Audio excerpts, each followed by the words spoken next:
Shri Gurubhyo Namaha. This is Dhanalakshmi from Pon Vidyashram School. Today we are going to discuss about life processes.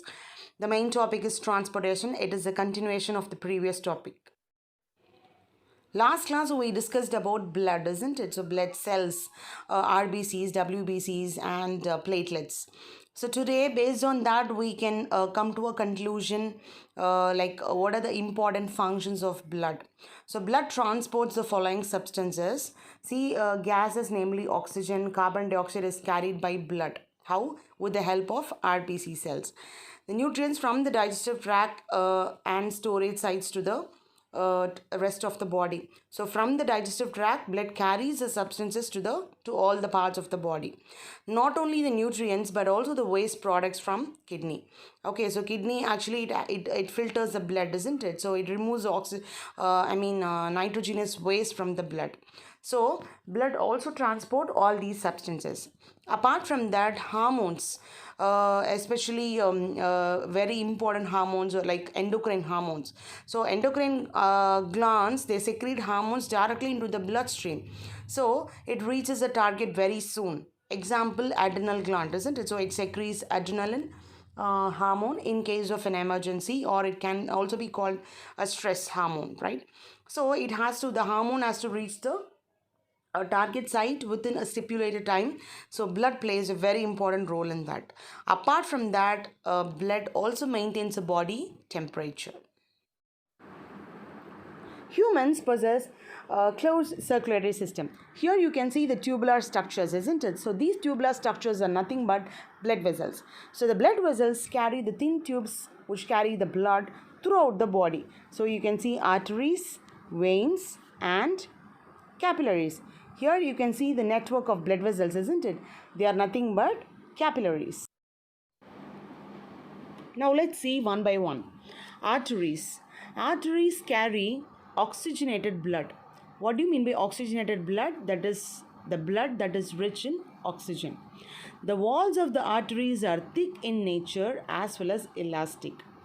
Okay, so they carry the blood from the heart to various parts of the body. Again, I'm telling you, again I repeat because it's a very important point. They carry the blood from the heart to various parts of the body. You know why? Why it has to be very thick? I mean, the walls of the arteries need to be very thick, and why it has to be elastic in nature? There is a reason behind that. The thick walls of the arteries allow the blood to flow with high pressure, right? If it is very thin, it cannot withstand the high pressure because the blood is coming from the heart and it is sent to various parts of the body. So it has to withstand the pressure. That's the reason the walls of the arteries are very thick. Okay. Now, why it has to be elastic in nature? It has to be elastic because when the blood is poured into the artery, it expands. Okay. And then it contracts, making the lumen narrow. First of all, what is lumen? Lumen is just an empty space. Okay, it is the inside space of a tubular structure. I've given for the reference. So this space, small space, is actually called what? Lumen. So in artery, the lumen is actually very narrow. Next is veins. Veins are thin-walled, whereas arteries, just now we discussed, they are thick-walled. Veins are very thin-walled. They are very elastic in nature. They are less elastic in nature. Okay? Less elastic in nature. Now you know the reason. Because veins carry the blood from all parts of the body back to the heart. But in this case, it is not like that, isn't it? So here, veins carry blood from all the parts of the body and finally it carries the blood to the heart. So it need not travel in a high pressure. So the blood flows very smoothly, very slowly inside the veins. So it doesn't flow under high pressure. So that's the reason veins possess valves. They possess valves just to prevent the backflow of the blood. Here they don't require valve because the blood is already flowing in a high pressure.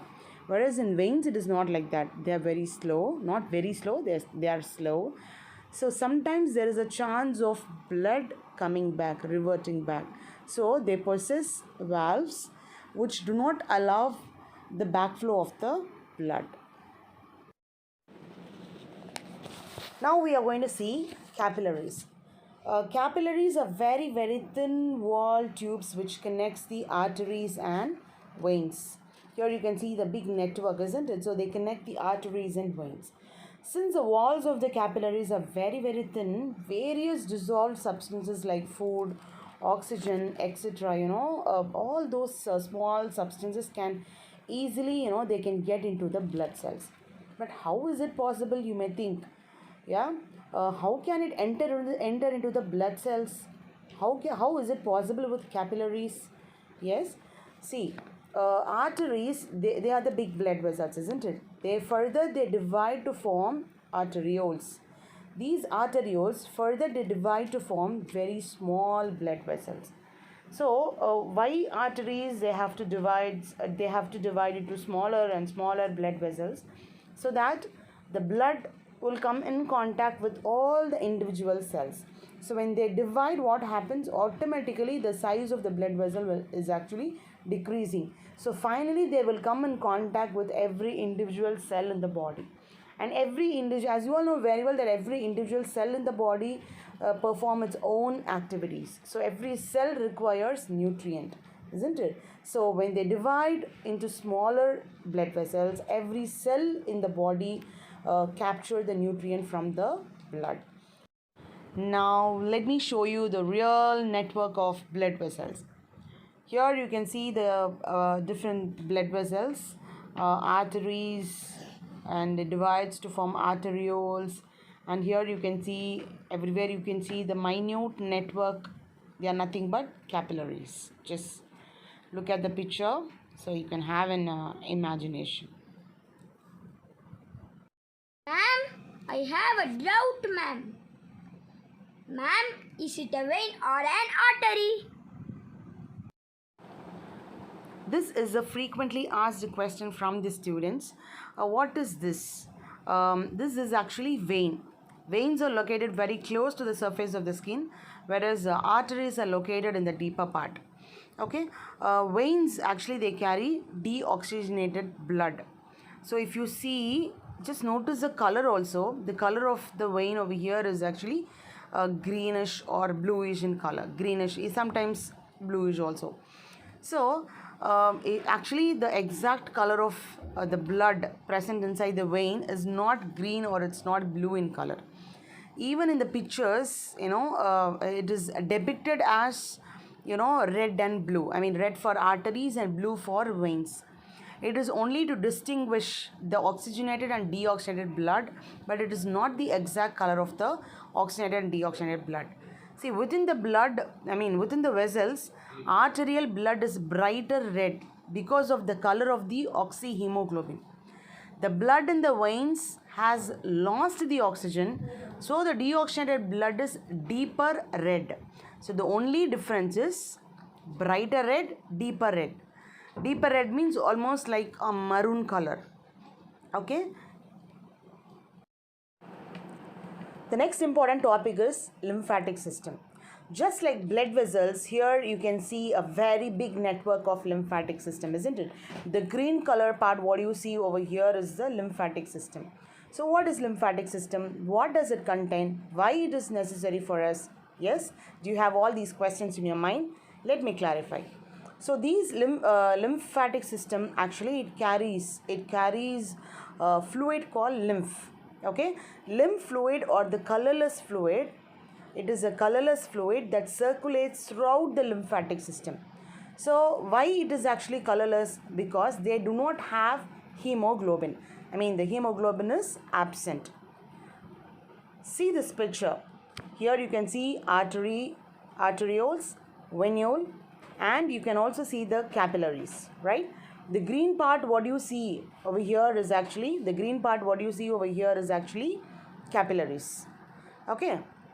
Now, what is the role of capillary over here?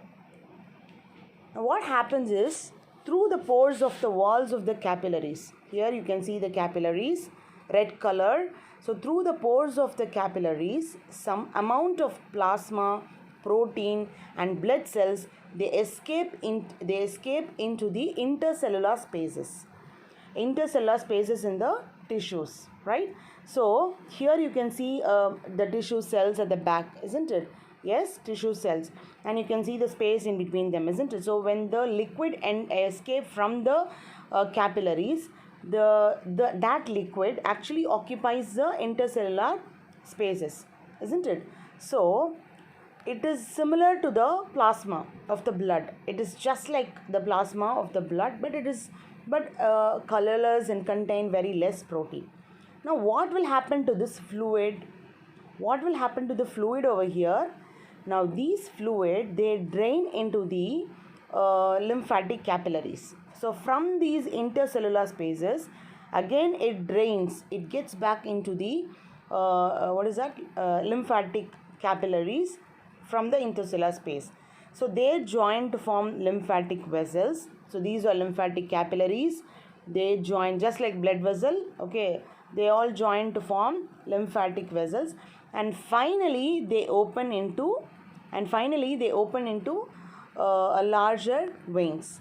So the main function of lymph is to carry the digested and absorbed fat from the intestine and drains excess fluid from the extracellular space back into the blood.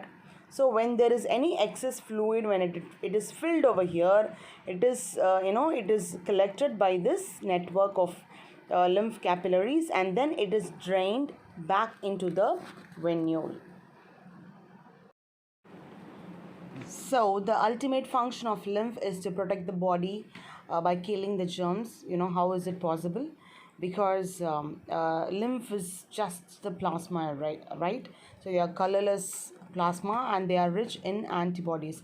So when they encounter any foreign particle or any antigens, they start to produce antibodies and they kill the germs.